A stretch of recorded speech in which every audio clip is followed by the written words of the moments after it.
Hi friends, இன்றைக்கான அவுட்சோர்ஸ் பார்க்கலாமா? ஃபர்ஸ்ட் ஒன், கக்கட்டமிடுதல். சிரிப்பில் உரத்த சத்தமிடுதல். இப்போ நம்ம சிரிக்கும்போது எப்படி சிரிப்போம்? ஹா ஹா அப்படி தானே சிரிப்போம். அப்படி எடுத்துக்கோங்க. கக்களும் விக்களுமாய், கதிர் ஈன்றதும் ஈனாததுமாய். இப்போது இந்த கம்பு இந்த மாதிரி கதிர் இருக்குது, அதை நம்ம அது விளைஞ்சதும் விளையாத மாதிரி இருக்கும்போது நம்ம சாப்பிட்டோம்னா நமக்கு என்ன செய்யும்? விக்கல் எடுக்கும். அதுதான் இங்கே சொல்லுங்கள். கக்களும் விக்கலுமாய்னா கதிர் ஈன்றதும் ஈனாததுமாய். மூணாவது, கசா கூலம் அப்படின்னா குப்பை. கூலம்னா குப்பைன்னு நமக்கு தெரியும், ஏற்கனவே நம்ம படிச்சிருப்போம்.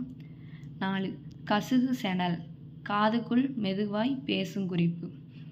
இப்போ சேனலில் ஒருத்தவங்க ஒரு சேனலில் ஒன்று கேட்டுட்டு அதை போய் இன்னொருத்தவங்க காதில் மெதுவாக சொல்லுவாங்களாம், அந்த மாதிரி எடுத்துக்கணும்.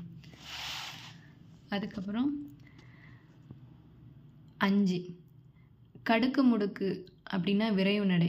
இப்போ நம்ம ரொம்ப ஸ்பீடாக நடத்தினோம்னா ஒரு சவுண்டு கேட்கும், நம்ம முட்டில் கடுமுடுன்னு ஒரு சவுண்டு கேட்கும்னு வச்சுக்கணும்.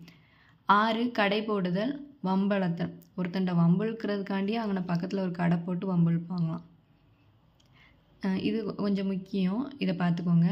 கடை கட்டுதல் அப்படின்னா இப்போ கடை கட்டுறான் ஒருத்தன், காரியத்தை நிறுத்தி விடுதல். கெட்டிகிட்டு இருக்கும்போதே அதை நிறுத்திடுதான். கடையை மூடுதல்னா மூடிடுதான். 8 ஒன், கடையை கட்டுதல். சரி, அப்போ மூடிட்டான்ல அந்த கடையை, அதை திருப்பி ஸ்டார்ட் பண்ணுறது. கடையை கட்டுறதுக்கு புறப்படுதல், அதுதான் ஸ்டார்ட் பண்ணுறதுனால புறப்படுதல். கஞ்சி காய்ச்சிதல்னா துன்பப்படுதல், கிண்டல் செய்தல். கஞ்சி குடிக்கிறவங்கள பார்த்து இவன் ரொம்ப துன்பப்படுறான் அப்படின்னு சொல்லுவாங்க. ஒரு சிலர் என்ன செய்வாங்கன்னா கிண்டல் பண்ணுவாங்க.